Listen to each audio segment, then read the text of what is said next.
Very good morning to you, ladies and gentlemen. My name is Simon Mills. I'm a senior associate at the Zen Group, and I'd like to welcome you all to this long finance webinar on environmental data meets financial risk, AI solutions for a changing world.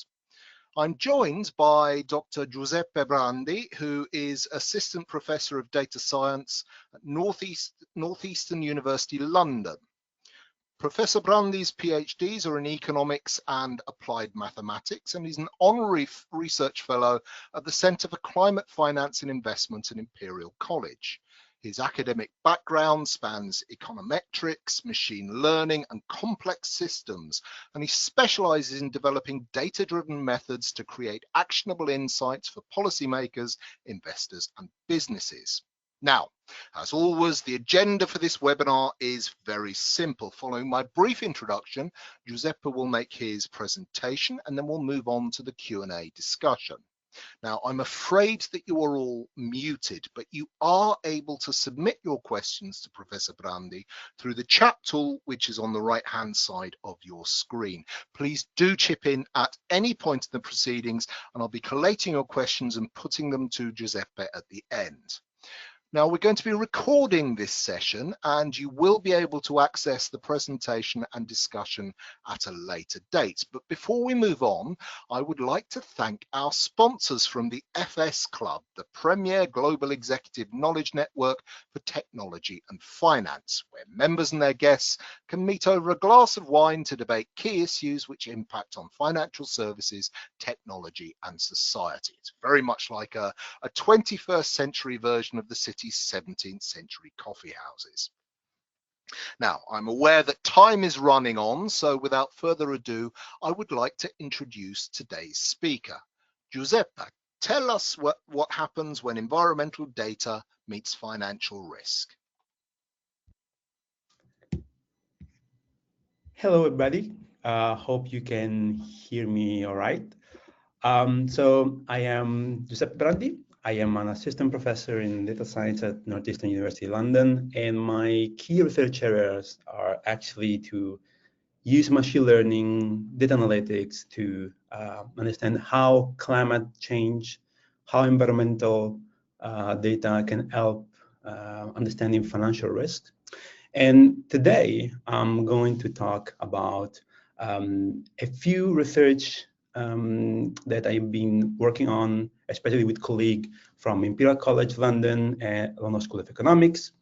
And let me start by asking why this matters now.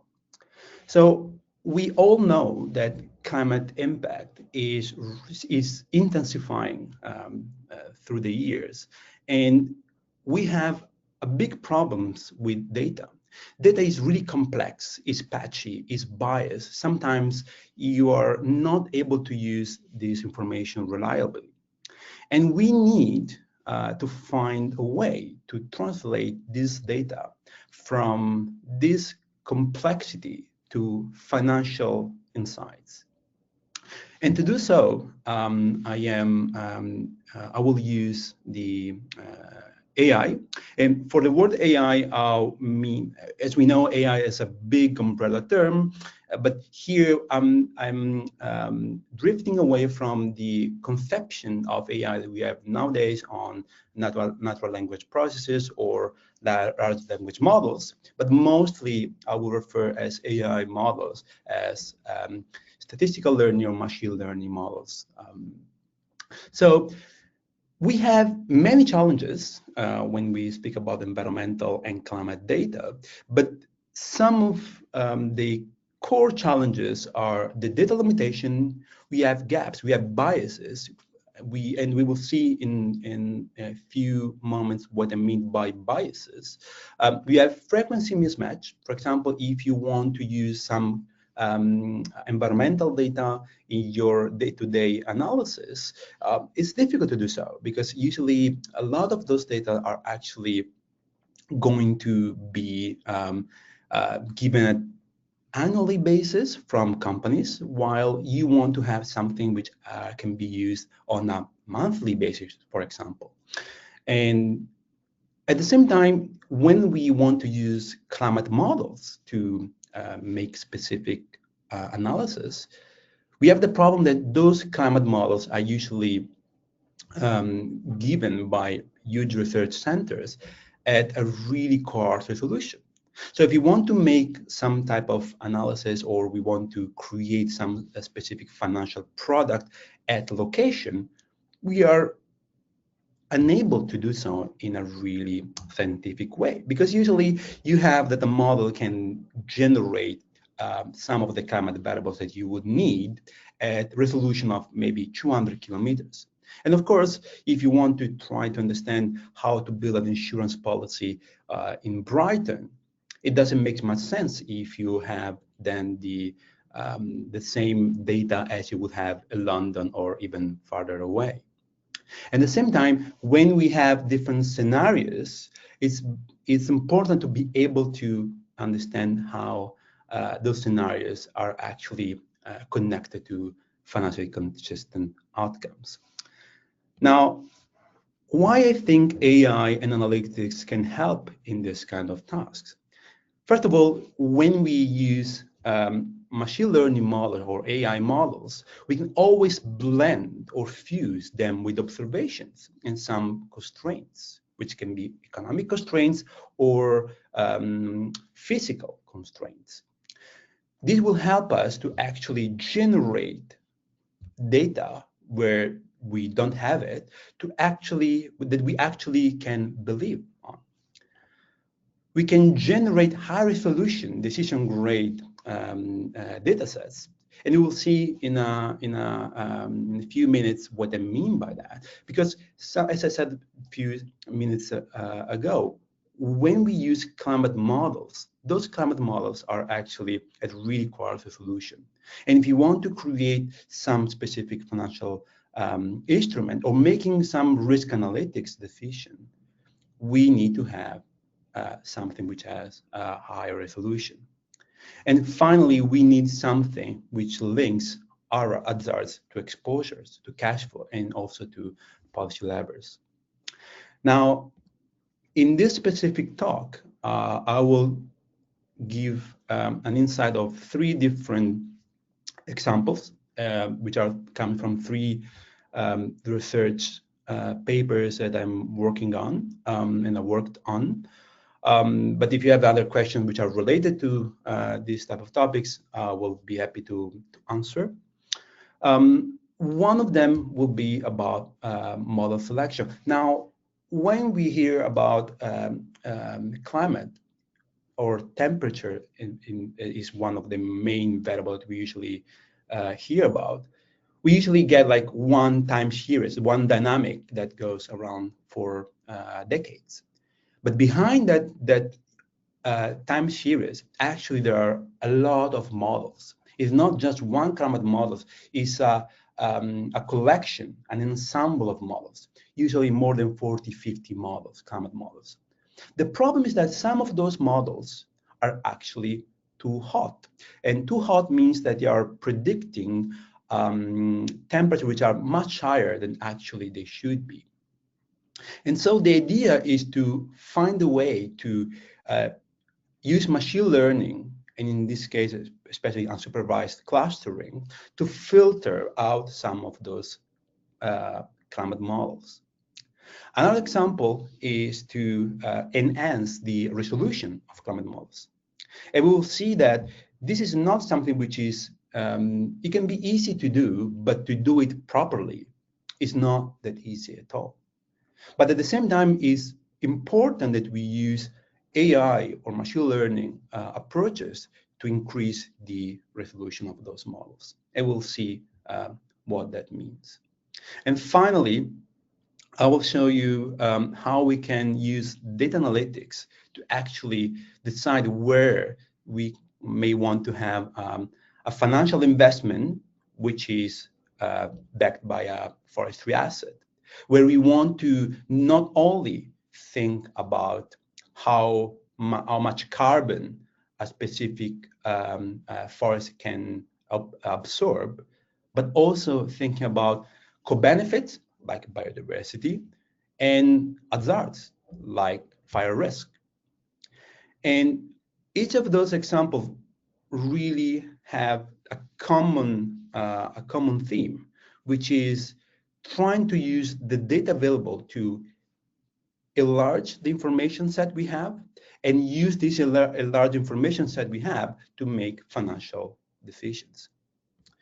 So let me start by speaking about what is defined the hot model problem. This plot that you see on the right hand side is a plot coming from a Nature paper. It's a really famous paper where the authors were showing that if you just take all the climate models that we have in the research field, you will get the dashed line. As you can see, for example, these are different climate scenarios. Just for now, just let's focus on the red scenario, which is the one at higher carbon emissions.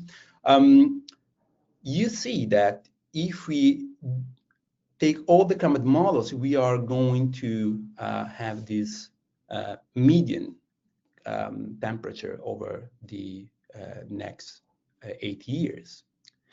But if you remove what are defined to be the too hot models, the one that actually are thought to be inconsistent with physics, we find the continuous line, which is much closer to the AR6 best estimate warming line.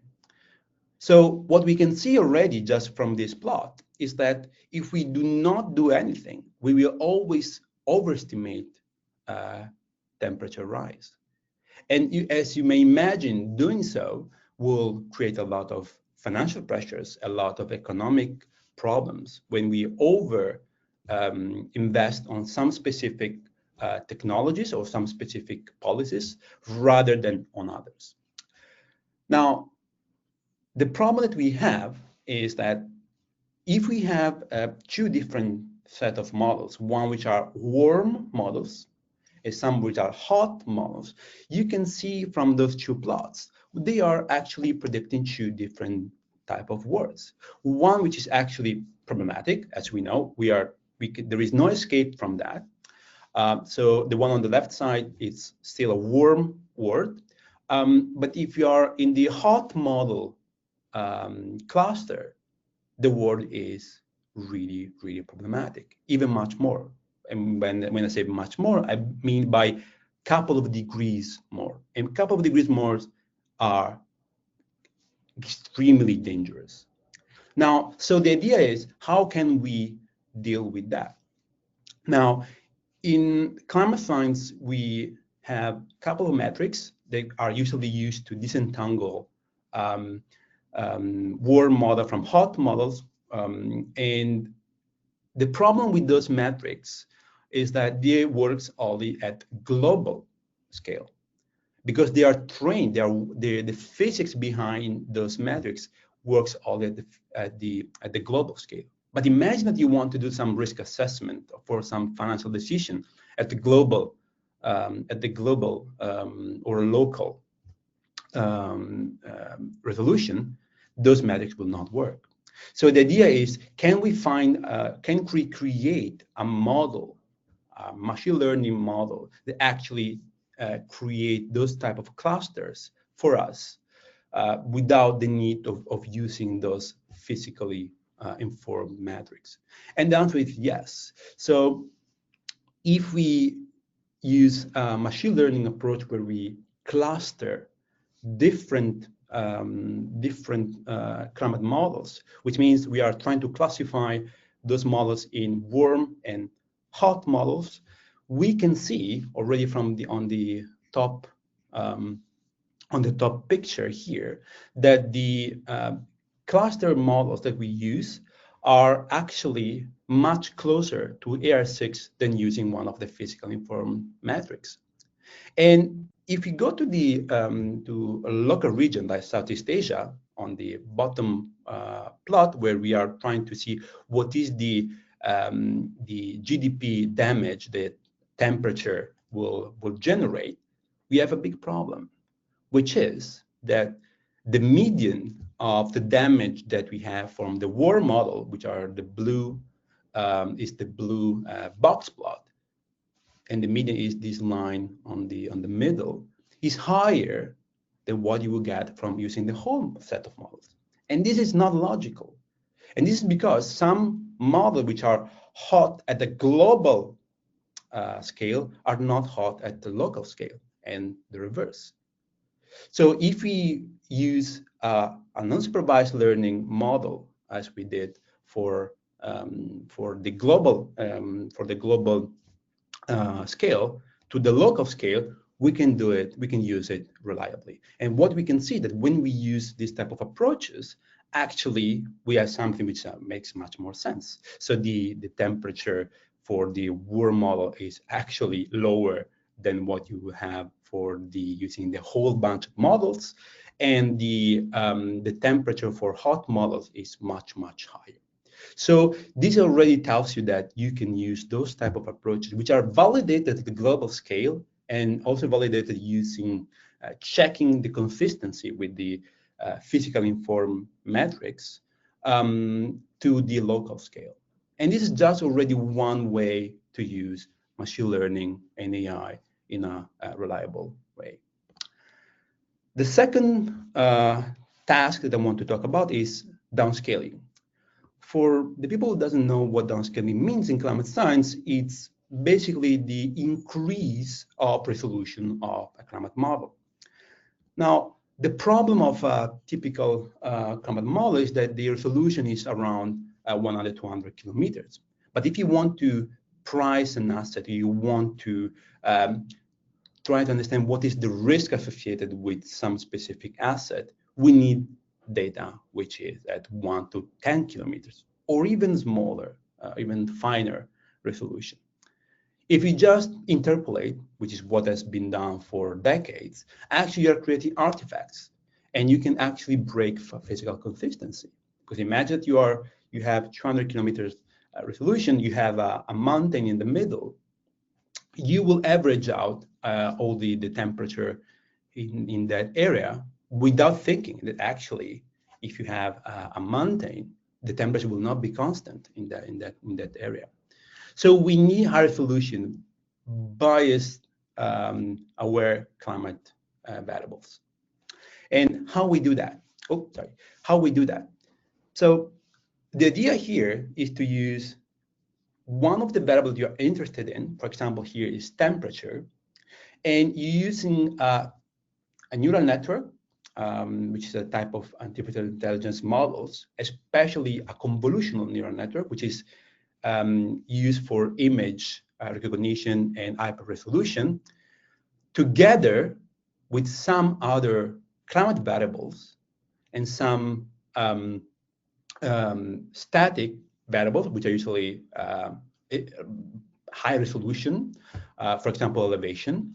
And this will help to actually have a consistent model, because what we saw in the literature in previous years is that usually models were never taking into account the fact that temperature is not just given by temperature, it's given also by other variables. So you should have always this connection between the variable you are trying to upscale or downscale in the climate science world, but also have this physical connection.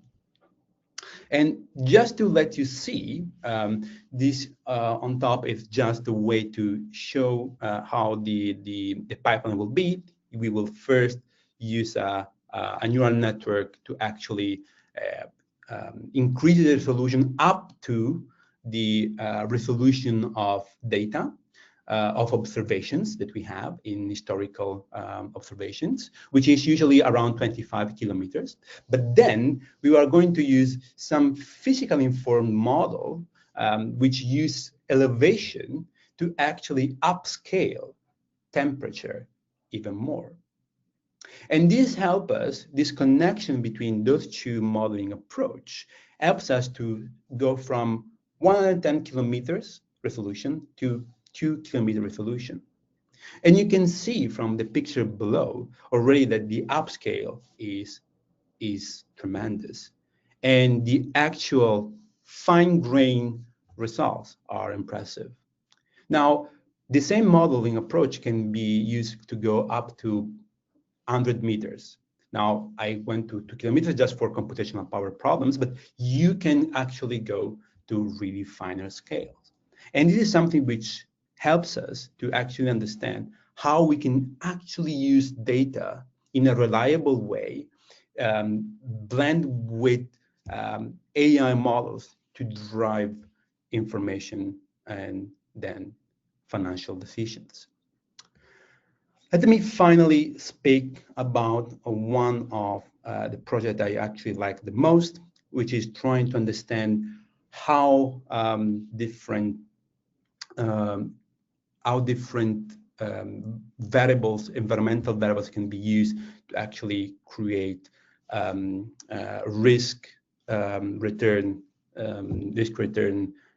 portfolios in forestry assets.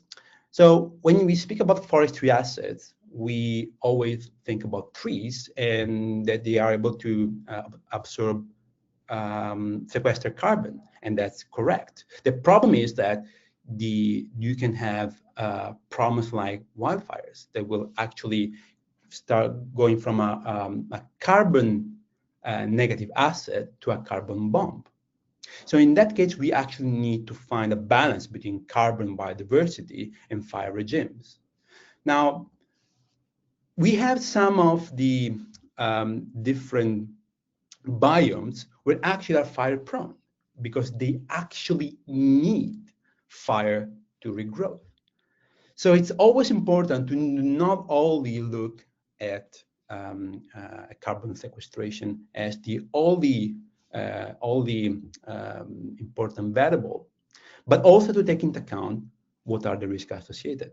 Now, if you look at the right-hand side, you see that you have like three different plots of the globe, and the one on the bottom is carbon sequestration potential, and this shows the places where actually, when you are the greener, the higher is the sequestration potential. And if you just look at this plot, you would just go to Amazon or to Central Africa. But then, if you are given also the burned area fraction graph, which is the one in the middle, you will see that those areas actually are the ones where you have a lot of wildfires, which means that they are, yes, really carbon intensive in the sense that they are able to produce, extract a lot of carbon, but they are prone to wildfires. At the same time, if we want to think about biodiversity, we are keen to understand which are the areas where you actually have those. Now, as I said, you have some biomes which are actually fire dependent. So, for example, a boreal forest has almost 100% fire dependency. So, of course, even if that would have been like the most successful in carbon sequestration, it would not be a right choice to use. So you can always filter out the biomes which are actually really, really fire prone. Here, just a simple example. In our paper, we have many examples, but it's just to showcase which are the areas that you actually will be actually optimal to invest to, which for different wildfire risk. So if you are able to accept a higher percentage of wildfire risk, here in terms of burning area fraction, you have a much more widespread number of countries where you will actually go to invest. But if you decrease that, you are more risk averse, that shift to a smaller number of countries and more concentrated on specific countries. So all of this is great, but we have we missing a piece, which is the common ground for carbon prices. And as of now, we are working to actually try to price those portfolios. And we actually were thinking of that we needed some common ground for carbon price, which is not readily available everywhere in a global context.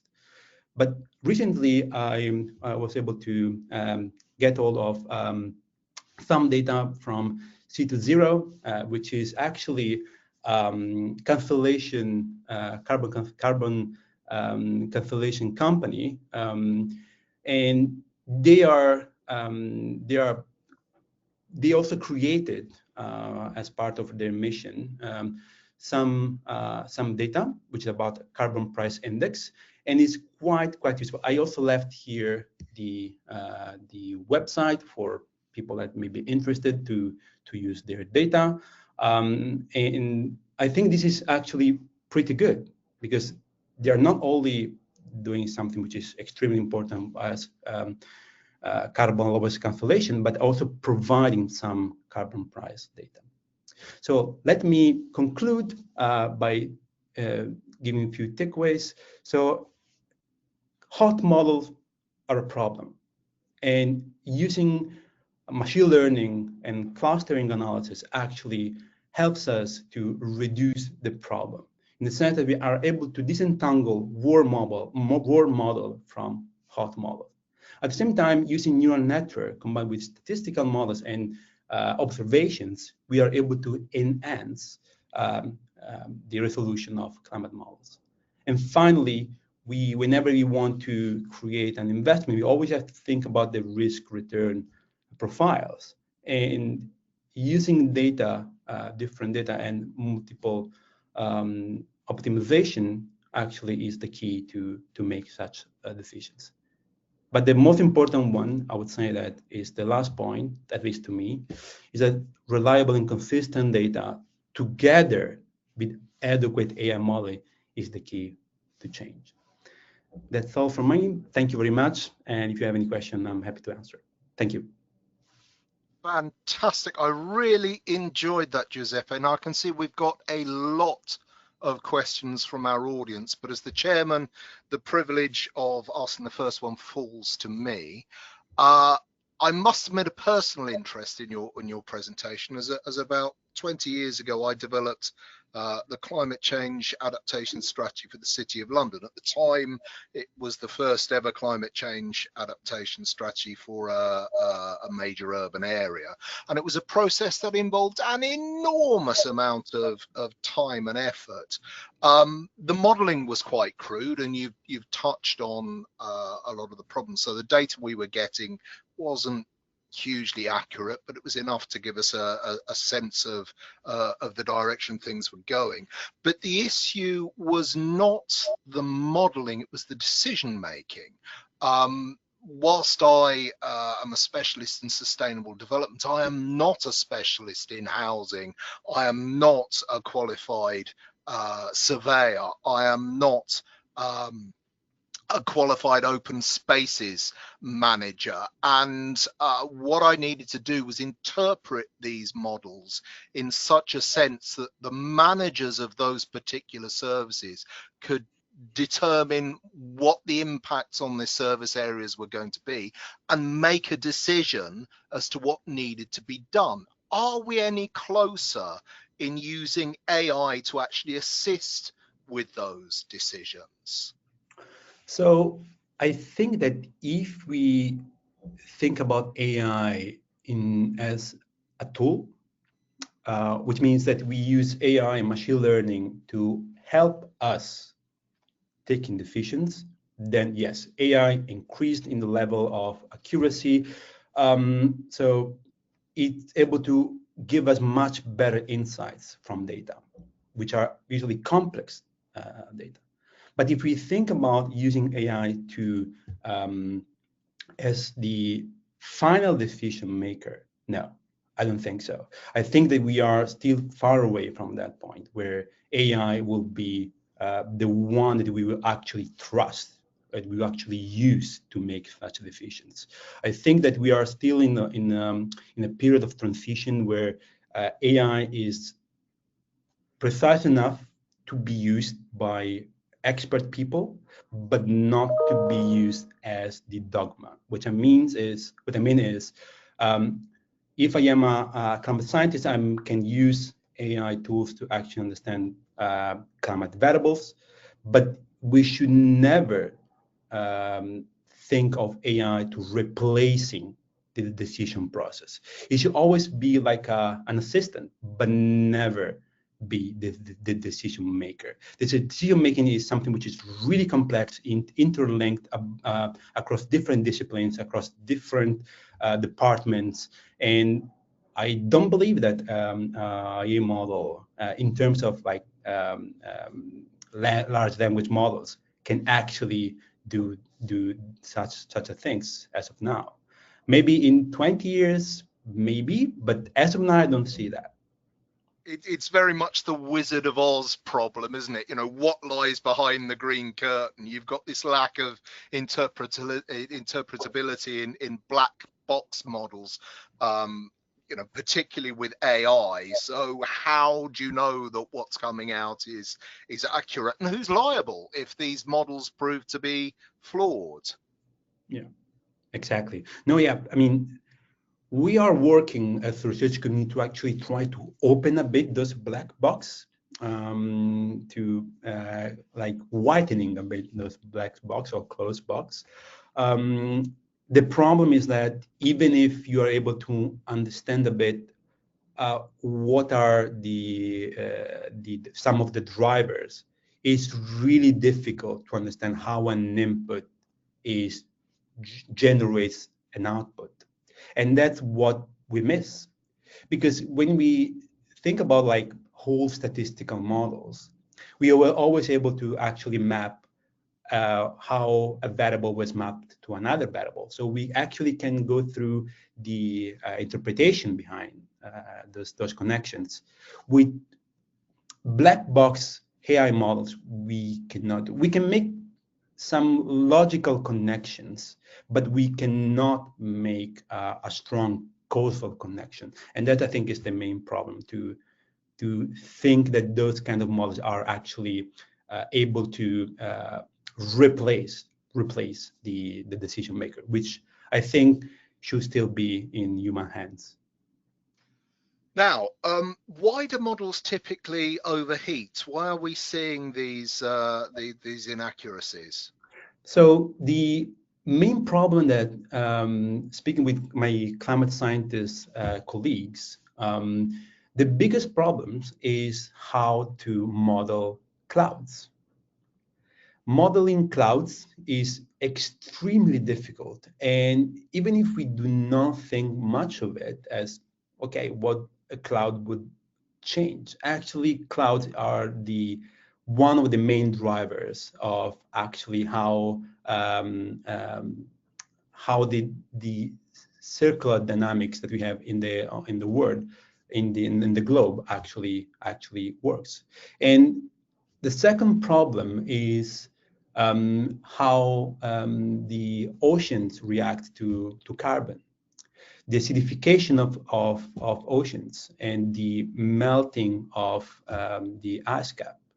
So those problems, which are the ones that are actually really difficult to model, are the one that are actually driving this type of problems. The issue is that as of now, even if we use really supercomputers, it is really difficult to be able to replicate the behavior of such complex dynamics. And some of the models are able to get that right in a sense. Some others are much better, maybe for other type of variables like rainfall or wind speed, but for temperature they miss the link as of now. And what we are seeing is that as we progress, even the divergence between models is increasing, because some of the models are trying to be even more precise, but this precision in terms of modeling actually create much more instability, because you have to think that when you want to try to model those kind of complex behavior, you need to have a much more complex model.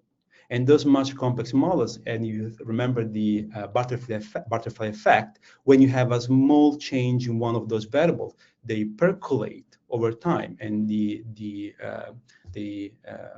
error increases exponentially.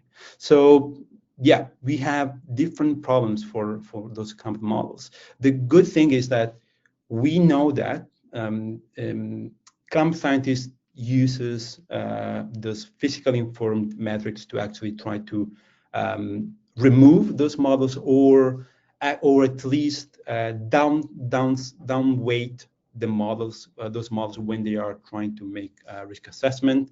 Other researcher actually says that it's better to actually remove them. Some others says you should only remove the ones that are physically inconsistent so you see that some of the models that actually are that are defined to be hot models are much better in really short predictions, like 1 year ahead. They're much better, but they're much worse in really long run scenarios. So So we've it's been always, producing yeah. models for 50 years. Are we any closer to actually creating a tool to weed out the bad ones? Is there any way of getting standardization, across the world, so decision makers can use a standardized model to base their predictions on? Not yet. Not yet. There is a big research community which works behind the scene of the what's called CMIP, which is the what is behind the research community that creates climate models. The problem is that every research center believes in their model. So what the policymaker and who also generate climate-aware economic scenarios usually use an average across whole models rather than choosing one specific model, which may be biased in some way. The idea is, if you have many models, even some will be more specialized on some specific part of the atmosphere or of the regions. Some other would be better in other regions, but when you average over many of them, you should decrease by much the error. But to have a one and for all model, I don't think we will have ever one of them. I don't think we will have ever. So we've got this issue with existing models where there's a great deal of variation in what's being predicted, which tends to diminish confidence in those models. AI is going to do the same. Surely you're going to have a variety of different AI models, each of which is going to have different predictions. Is this progress, or is it just another way of approaching the problem? I think it's mostly a tool to try to approach the problem rather than progress itself. I mean, model averaging has been used since decades, even in central banks for macroeconomic decision making, and even using not AI models, like for statistical models, because we know that all models are wrong, some are useful, as George Box was saying. The problem is that some models are better than others in doing some specific task, some other are better for other tasks. So thinking of one model that fits all possible aspects of data, I don't think we have this yet. And given the computational power needed already for those models that are they are sometimes biased, I don't think we are close to actually find the solution to that. Yeah. So there's a quite a technical question here. With regards to resolution, how can you actually perform a sanity check to see if AI prediction fits higher resolution data? Do you have higher resolution data sets to check? do we actually need to invest in higher resolution real world data collection? Extremely good question. So if we speak about going to high resolution, which is usually thought to be a 20 kilometers resolution, we have observation. There are free available observation around the globe. And usually even NASA, which is, I think, is the research center that actually try to deliver those data sets at high resolution, do the same. So you actually make sure that your model actually you check how close it is to observations. And actually, we also, I didn't show it here, but we made a north race against NASA model, and we are doing much better. But if you think about hyper resolution, so not high resolution, but hyper resolution of 1 kilometer or even higher. In that case, we do not have data available for the globe. So there are some private vendor that actually are have hyper resolution climate variables. They are Presumably really from expensive. remote sensing.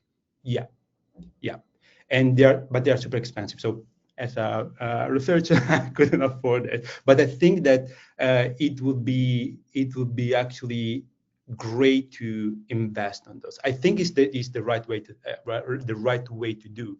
If we are able to actually get to hyper resolution observations, then even the initial step that we are doing in our model, where we actually go to we first go to high resolution, then we go to hyper resolution. That step will be not needed anymore, because now the observation will be already at hyper resolution, and we just need a way to get the observation to the climate projection, right?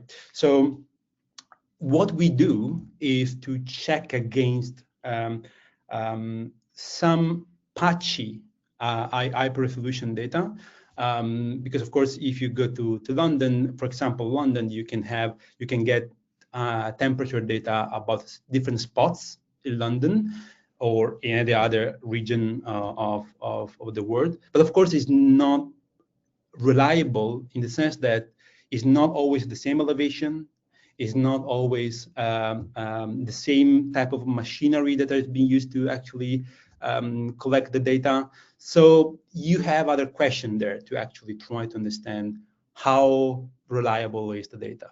But the hyper resolution data, I think that is the way to go. I think is the biggest. I think it's a really costly investment, but I think it should be the one to go. Yeah. Now, you focused on temperature. Can this AI analysis be applied to flooding, for example, where Exactly. there is a very, very much a defined financial risk? Yeah, yeah. It's much easier to show all the analysis with temperature because it's the usual variable that is debated across the world, but it can be used is agnostic to the specific variable. And in fact, we are in another model, in another paper, we are actually working on flooding in the Philippines. So yes, it is actually climate variable agnostic. Right. Out of curiosity, have you seen the manipulation of the hot models skewing climate change? What? Sorry, I didn't understand the question. If you see the hot model. Out of curiosity, have you seen such manipulation of the hot model skewing climate change decisions? I wouldn't say so. I don't think so. I don't. I'm not behind closed doors where actually those decisions are made, but I don't think so. Actually, no. What's the scientific basis for actually downgrading the hot models of climate change? Because surely not all climate change models are alike. why have you got this particular concern about hot models? Why not cold models? You can always think about also cold models. The problem is that when you go to the physics-informed metrics, there are maybe one cold model, but it's the same issue, cold model or hot. In fact, in another paper, we actually going to the next step where we actually try to cluster in 3 different clusters, the cold model, warm model, the hot models. But usually the cold model are not really biasing down the results. They're not, I wouldn't say there is not such a thing as a cold model. All agree that we have a warming world.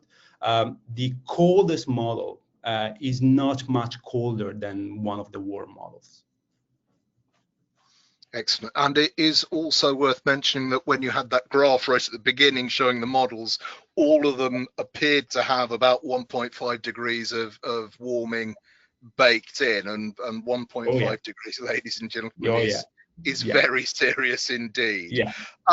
Now, I'm afraid that time has caught up with this, and I know that some of you have still got questions to ask. Rest assured, we will actually give them directly to Giuseppe, and he will contact you or through us to answer them.